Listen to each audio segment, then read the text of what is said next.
வணக்கம்.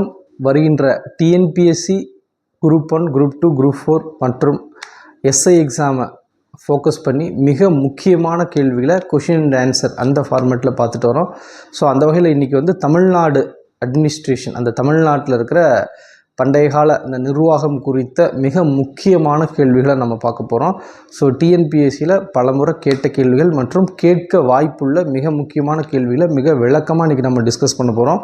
ஃபஸ்ட்டு நம்ம பார்க்க போகிற கொஷின் என்னென்னு பார்த்தா, 8 தலைமுறை சேர அரசர்கள் குறித்து அறிந்து கொள்ள எந்த நூல் பயன்படுகிறது?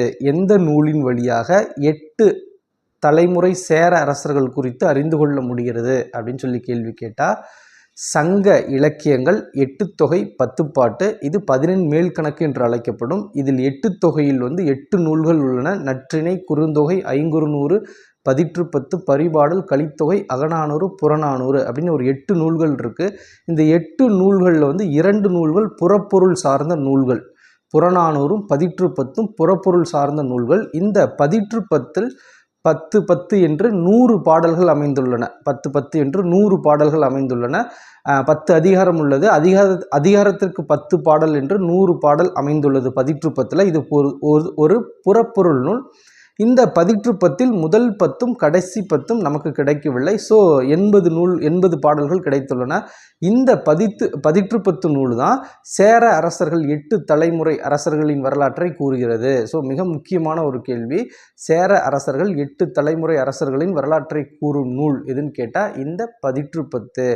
இதே மாதிரி இன்னொரு கேள்வி இடம்பெறும். சேர அரசர்களை பற்றியே 3 தலைமுறை சேர அரசர்கள் குறித்து கூறும் கல்வெட்டு எதுன்னு கேட்டால் புகழூர் கல்வெட்டு. அது கரூருக்கு அருகே உள்ள புகழூர் கல்வெட்டு 3 தலைமுறை சேர அரசர்கள் குறித்து கூறுகிறது. அதே மாதிரி 8 தலைமுறை சேர அரசர்கள் குறித்து கூறும் நூல் 8 தொகை நூல்களில் ஒன்றான பதிற்று 10. இது புறப்பொருள் சார்ந்த நூல் அப்படின்னு சொல்லிட்டு நம்ம தெளிவாக சொல்லணும். இது மிக முக்கியமானது. அடுத்த கேள்வி, பத்தினி தெய்வ வழிபாட்டை அறிமுகம் செய்த அரசன் யார்? தமிழ்நாட்டில் தமிழக பகுதிகளில் பத்தினி தெய்வ வழிபாட்டை அறிமுகம் செய்த அரசன் யார்? மிக முக்கியமான ஒரு கேள்வி. இது பார்த்திங்கன்னா சேரன் செங்குட்டுவன். இந்த சேர அரசர்களில் மிகவும் புகழ்பெற்ற ஒரு அரசனாக சேரன் செங்குட்டுவன் திகழ்ந்தார். இவர் வட இந்தியாவின் மீது படையெடுத்தார். வட இந்தியாவின் படையெடுத்து வெற்றி கொண்டார். பின்னர் இந்த சிலப்பதிகாரத்தின் காப்பிய தலைவியான கண்ணகிக்கு சிலை அமைப்பதற்காக அவர் என்ன பண்ணியிருப்பார்னா, இமயமலையிலிருந்து கற்களை கொண்டு வந்திருப்பார். அவர் கொண்டு வந்து தான் இங்கே கண்ணகிக்கு சிலை அமைத்து ஒரு வழிபாட்டு தலம் அமைச்சிருப்பாங்க.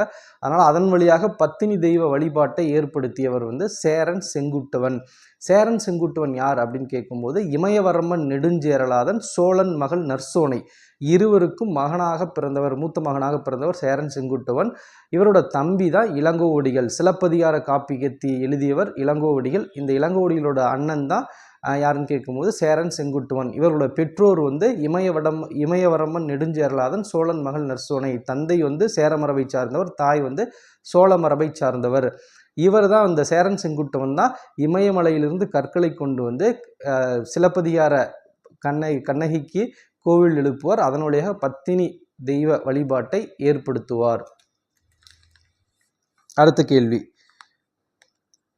தனது பெயரில் நாணயங்களை வெளியிட்ட சேர அரசன் யார்? மிக முக்கியமான கேள்வி. சேர அரசர்களை பொறுத்த வரைக்கும் சேர அரசர்களோட நாணயங்களில் வில்லும் அம்பும் இடம்பெற்றிருக்கும். ஸோ இதில் சேரல் இரும்பொறை என்னும் அரசன் தான் தன்னோட பெயரில் சேர அரசர்களில் நாணயங்களை வெளியிட்டார். ஸோ சேர அரசர்கள் நாணயங்கள் வெளியிட்டாங்க. வில்லும் அம்பும் சின்னம் இடம்பெற்றிருக்கும். தனது பெயரில் நாணயங்களை வெளியிட்ட சேர அரசன் சேரல் இரும்பொறை தான் வெளியிட்டாங்க.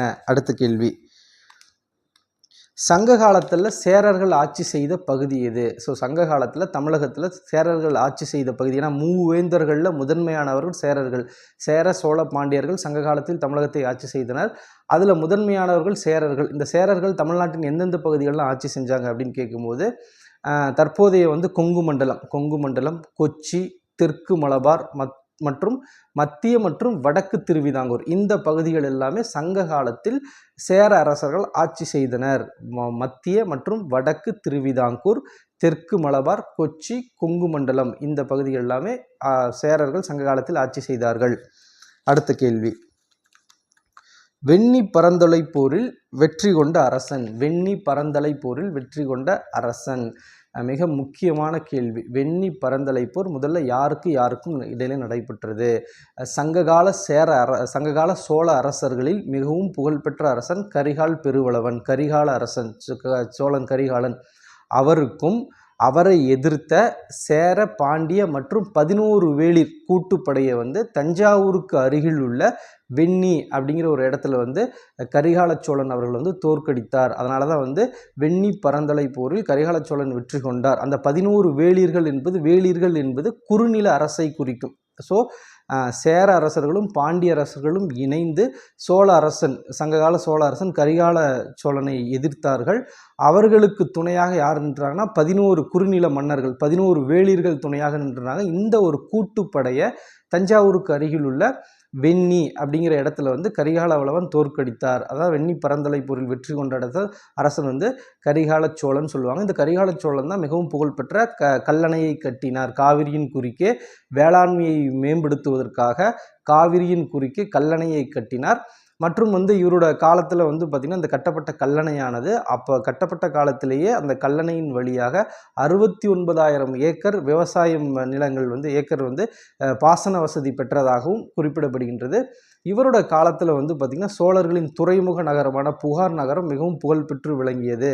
அக்காலத்தில் இந்த புகார் நகரம் மிகவும் அதிகமான வணிகர்களை, இந்திய பெருங்கடலில் இருக்கிற பல நாடுகளை சார்ந்த வணிகர்களை புகார் துறைமுக நகரம் ஈர்த்தது அப்படின்னு சொல்லிட்டு பட்டினப்பாலை வழியாக அறிந்து கொள்ள முடிகிறது. அதாவது சோழன் கரிகாலன் காலத்தில் புகார் நகரத்தில் நடைபெற்ற வணிகம் குறித்து இந்த பட்டினப்பாலை நூல் குறிப்பிடுகிறது அப்படின்னு சொல்லி ஒரு தகவலையும் நம்ம தெரிஞ்சு கொள்ள முடிகிறது. அடுத்த கேள்வி, தலையாலங்கானம் போரில் வென்ற அரசன். எப்படி வெண்ணி பரந்தலை போர் முக்கியமானதோ அதே மாதிரி தலையாலங்கான போர் யாருக்கும் இடையில் நடைபெற்றது. அந்த போரில் வெற்றி கொண்ட அரசன் யாருன்னு கேட்டால் பாண்டிய அரசர்களில் சங்ககால பாண்டிய அரசர்கள் மிகவும் புகழ் பெற்றவர் பாண்டியன் நெடுஞ்செழியன். ஸோ இந்த பாண்டியன் நெடுஞ்செழியன் அவர்களுக்கும் சேர சோழ அந்த அரசர்கள் மற்றும் அவர்களுக்கு துணையாக நின்ற 5 வேளிர் கூட்டுப்படையை பார்த்திங்கன்னா தலையாலங்கானம் என்ற ஒரு இடத்துல பார்த்திங்கன்னா பாண்டியன் நெடுஞ்செழியன் தோற்கடிக்கிறாரு. ஸோ அதனால தான் தலையாலங்கானத்து செருவென்ற பாண்டியன் நெடுஞ்செழியன் என்ற ஒரு பட்டப்பெயரும் அவருக்கு ஒரு சிறப்பு பெயரும் உண்டு. தலையாலங்கானத்து செருவென்ற பாண்டியன் நெடுஞ்செழியன் என்ற ஒரு சிறப்பு பெயரும் பாண்டியன் நெடுஞ்செழியனுக்கு உண்டு. அவர் தன்னை எதிர்த்த சேர சோழ அரசர்களின் கூட்டுப்படை மற்றும் அவர்களுக்கு துணையாக நின்ற 5 வேளிர் கூட்டுப்படையை தலையாலங்கானம் என்ற இடத்துல தோற்கடித்தார் அப்படிங்கிற ஒரு தகவலையும் சொல்கிறாங்க. பாண்டியன் நெடுஞ்செழியனை பொறுத்த வரைக்கும் பல்வேறு நாணயங்களை வெளியிட்டாங்க அப்படிங்கிற ஒரு தகவலையும் நம்ம பார்க்குறோம். அடுத்த கேள்வி, வேத வேள்விகளை நடத்தியதை கொண்டாடும் விதமாக நாணயங்களை வெளியிட்ட அரசன் யார்? வேத வேள்விகள் நடத்தப்பட்டதை கொண்டாடும் விதமாக நாணயங்களை வெளியிட்ட அரசன் முதுகுடுமி பெருவழுதி பாண்டியன். பாண்டிய அரசன் முதுகுடுமி பெருவழுதி பாண்டியன் தான் பல்வேறு வேத வேள்விகளை நடத்தினாங்க. அதை ஒரு நினைவாக, அதை ஒரு சிறப்பிக்கும் விதமாக பல்வேறு நாணயங்களை வெளியிட்டாங்க. பொதுவாகவே பாண்டிய அரசர்கள் பல்வேறு நாணயங்களை வெளியிட்டாங்க. அந்த நாணயங்களில் ஒரு புறம் மீனின் உருவமும் மறுபுறம் யானையின் உருவமும் இருந்தது. ஏன்னா இப்போ பாண்டியர்களை பொறுத்த வரைக்கும் அவர்களோட தலைநகரம் மதுரையாக இருந்தது, அவர்களுடைய துறைமுக நகரம் கொற்கையாக இருந்தது, அவருடைய சின்னம் 2 மீன்களாக இருந்தது. கொடியை பொறுத்த வரைக்கும் 2 மீன்கள் பொறிக்கப்பட்ட கொடியாக இருந்தது. மற்றும் அவர்கள் பாண்டியர்கள் வேப்பம்பூ மாலையை அணிந்தனர் என்று குறிப்பிடுகிறார்கள். இந்த பாண்டியர்களோட சின்னம் இரட்டை மீன்களாக இருந்தது. அவர்கள் வெளியிட்ட நாணயங்களில் ஒரு புறம் மீனின் உருவமும் மறுபுறம் யானையின் உருவமும் இருந்தது அப்படிங்கிற ஒரு தகவலையும் சொல்கிறாங்க. ஸோ பல்வேறு வேள்விகளை நடத்தியதன் விளைவாக அதை கொண்டாடும் விதமாக நாணயங்களை வெளியிட்ட அரசன் முதுகுடுமி பெருவழுதி பாண்டியன். மிக முக்கியமான கேள்வி.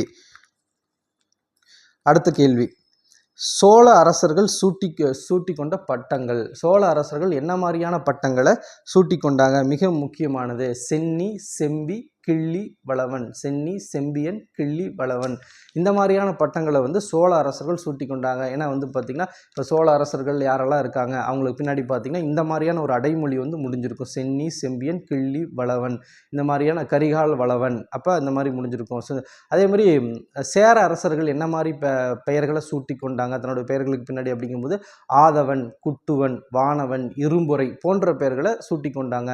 அதே மாதிரி பாண்டிய அரசர்கள் என்ன மாதிரி பெயர்களை சூட்டி கொண்டாங்க அப்படிங்கும்போது மாறன், வழுதி, செழியன், தென்னர். மாறன், வழுதி, தென்னர், செழியன் இந்த மாதிரி பெயர்களை பட்ட பெயர்களாக அடைமொழிகளாக சூட்டி கொண்டனர் அப்படிங்கிற மாதிரி சொல்கிறாங்க. ஸோ இந்த மாதிரி சங்ககால சேர அரசர்களில் புகழ்பெற்ற அரசர்கள் யார் அப்படின்னு கேட்கும்போது உதயன், இமயவரம்பன் நெடுஞ்சேரலாதன், உதயன் சேரலாதன் மற்றும் சேரன் செங்குட்டுவன், சேரல் இரும்புரை போன்ற அரசர்களை சங்ககால சேர அரசர்களை மிகவும் புகழ்பெற்ற அரசர்களாக விளங்கினார்கள்.